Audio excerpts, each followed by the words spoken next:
But before we do that, we actually do want to tell you about this trial that's happening down in Lower Manhattan. Federal prosecutors wrapping up their case in the high-profile sex trafficking trial of the Alexander brothers. Have you heard about this case?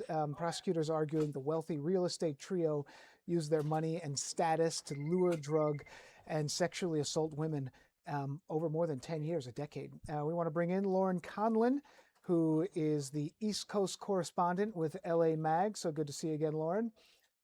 Thanks for having me, Dan. And I know you've been in court on this case, I mean, really since the beginning. Can you just give us sort of a little bit of background about what this case is all about? Yes, sure. So you said it. These three brothers who are very well known in the real estate world, they sold properties to the Kardashians. I mean, they lived this very luxurious lifestyle, and prosecutors are alleging that they conspired over a decade to engage in commercial sex trafficking. They are saying that these brothers had a pattern of conspiracy in basically luring women into having sex with them for different, I guess, values.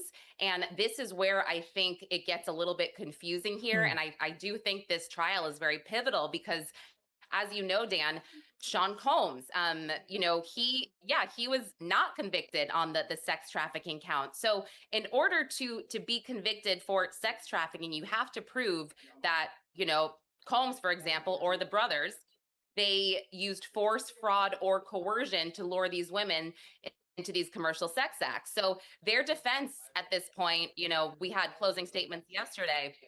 It's just the defense attorney saying, their conduct is terrible. They are not good guys. One of the brothers' attorneys, Deanna Paul, actually said if there was the asshole awards, they would win, but they did not commit these federal crimes. They did not lure these women. They were saying the women were willing. Prosecutors alleged that they were harboring these women in their Hamptons homes, and the defense is just like they were partying. They could have left at any time.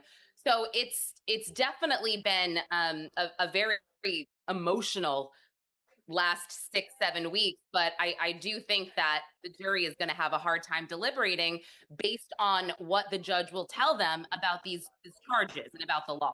And I mean, you sort of touched on it there that it's a similar defense to what we heard in the Diddy trial, where it's like, this is not a good guy, but he didn't break these specific laws. I mean, that sounds like a very similar defense. And prosecutors here relied on a combination of victim testimony, digital evidence. A lot of that was highlighted, testimony from multiple women accusing those brothers of assault. And as was it an emotional couple of weeks in court as we heard some of this testimony? Oh, absolutely. I mean, many of these women use pseudonyms. They were just so traumatized. And actually, the defense wanted the judge to actually mention that and say something that, their credibility is should be questioned because they used a pseudonym, because they didn't have to sort of, I guess, face the world and face any reputational challenges. And the judge was just like, no way, we are not saying anything about these women using pseudonyms, because that doesn't give them any more or any less weight than any other witness. Right. But one thing that the prosecutors are really focusing on is alleged drugging. So they are saying that the coercion element here, a lot of the times we heard witness after witness say they were drugged by one of the brothers, or they were handed a drink and then they felt some kind of way. In turn, the defense is telling us, well, there's no text messages, no emails of the brothers conspiring to get these quote date rape drugs. It's just a party drug they're talking about, Right. and they're not even apparently coinciding with the alleged assault. So there's a lot of evidence, Dan, a lot of information, and I really just I don't envy the jury at all. I really don't. And I mean, you sort of touched on it there, and it sounds like there's no single incident forming the case, but it's instead a pattern of behavior over years and years, which is sort of one of the complications for the jurors. Is that right?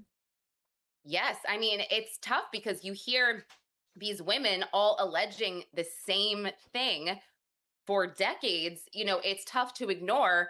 But then you have the defense attorneys who are saying, by the way, guys, we want to just remind you that rape and assault, those are very serious charges, but those are state charges. And we are not talking about that here. We are talking about commercial sex, sex trafficking by force, fraud, or coercion. So again, I go back to the jury charges. It's just, the judge is going to be very specific to say this is what meets the elements where, you can find them not guilty or guilty. And again, it's going to be the way that each juror interprets the law, apparently.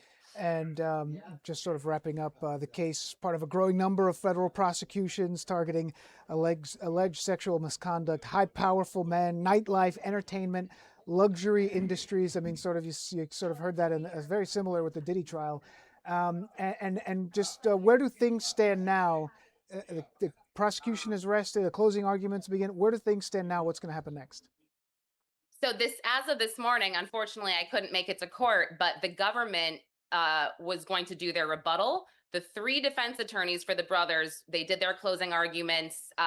They started Tuesday night, I believe, went into yesterday. So it was Howard Srebnick, Deanna Paul, and then Mark Agnifilo, who also did Sean Combs's closing. Actually, the government had a big problem with Deanna Paul's close. They said that she took a lot of liberties, and they basically wanted more time to prepare their rebuttal so they could go back and point out the things they felt that she said that was not on the record. So that was going for about 90 minutes this morning.